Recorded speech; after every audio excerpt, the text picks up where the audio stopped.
Selamat datang kembali di Suara Indo News bersama saya Davel Jeda yang akan menemani Anda semua dengan berita terkini. Kali ini saya akan membawakan berita tentang pro kontra pemblokiran platform digital yang dilakukan Kominfo. Beberapa waktu belakangan, ramai diperbincangkan soal tindakan Kementerian Komunikasi dan Informatika atau Kominfo mengenai pemblokiran akses dari layanan platform digital. Pemblokiran akses pada platform digital tersebut dilakukan sebagai langkah lanjutan Kominfo dalam menerapkan kebijakan yang mengatur soal PSE atau penyelenggara sistem elektronik lingkup privat di Indonesia. Dalam aturan PSE Kominfo yang tertuang di Permen Kominfo 5/2020, segala platform digital swasta yang beroperasi di Indonesia wajib mendaftarkan diri di Sistem Online Single Submission Risk Based Approach atau OSS RBA. Bila platform digital tak segera mendaftarkan diri di sistem tersebut setelah diberi surat teguran dari Kominfo, maka akses layanannya akan diblokir. Melalui kewajiban pendaftaran PSE lingkup privat di Permen Kominfo 5/2020, aturan ini dinilai sebagai dapat menciptakan sistem yang lebih terkoordinasi untuk pengawasan dan penegakan hukum atas aktivitas atau operasi platform digital di Indonesia. Kementerian Komunikasi dan Informatika atau Kominfo menepati janjinya untuk memblokir platform digital yang tidak melakukan pendaftaran dan mematuhi aturan penyelenggara sistem elektronik atau PSE lingkup privat.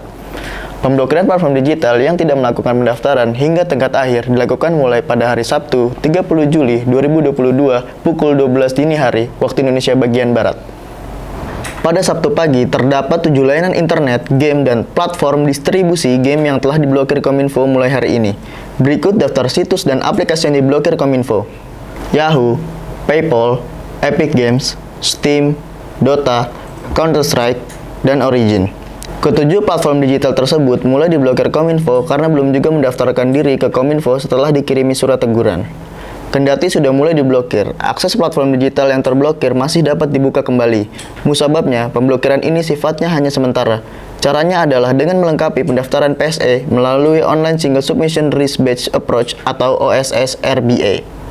Kebijakan pendaftaran bagi penyelenggara sistem elektronik atau PSE menuai pro dan kontra. Kalangan yang tidak setuju dengan aturan ini mengkritik pemerintah lewat tagar blokir Kominfo di media sosial dan membuat petisi di change.org.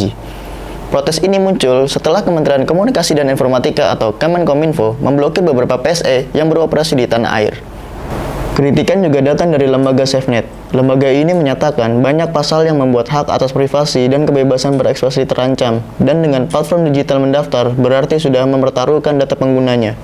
Di lain pihak, pakar keamanan siber dari Vaksinkom, Alphonse A. Tanujaya menilai kebijakan terkait PSE merupakan langkah awal dalam penegakan kedaulatan digital Indonesia. Dia menyebutkan banyak instansi yang berkepentingan dengan pendaftaran PSE ini, seperti OJK dan BI yang akan sangat dibantu dalam mengelola aplikasi finansial, pinjol, dan dompet digital asing yang menjalankan aktivitasnya di Indonesia tanpa izin, kata Alphonse. Dari 7 PSE yang telah diblokir, Kominfo memutuskan untuk membuka kembali blokir akses layanan PayPal. Hal ini setelah mendengar masukan dari masyarakat, terlebih PayPal banyak digunakan masyarakat Indonesia. Kami harapkan masyarakat benar-benar memanfaatkan waktu yang kita berikan untuk melakukan migrasi supaya uangnya tidak hilang, ucap Samuel dalam konferensi pers virtual Minggu 31 Juli. Dia mengatakan pembukaan sementara blokir PayPal mulai dilakukan hari ini hingga Jumat 5 Agustus pukul 23.59 waktu Indonesia bagian Barat. Namun, jika PayPal belum juga mendaftarkan PSE hingga waktu yang diberikan, maka Kominfo akan memblokir PayPal secara permanen.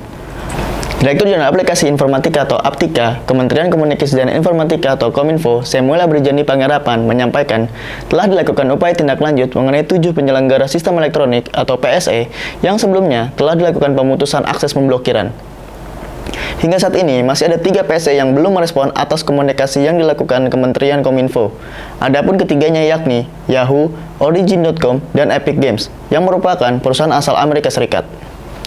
Sekian Suara Indo News kali ini, saya Davel Jeda undur diri, salam Suara Indo.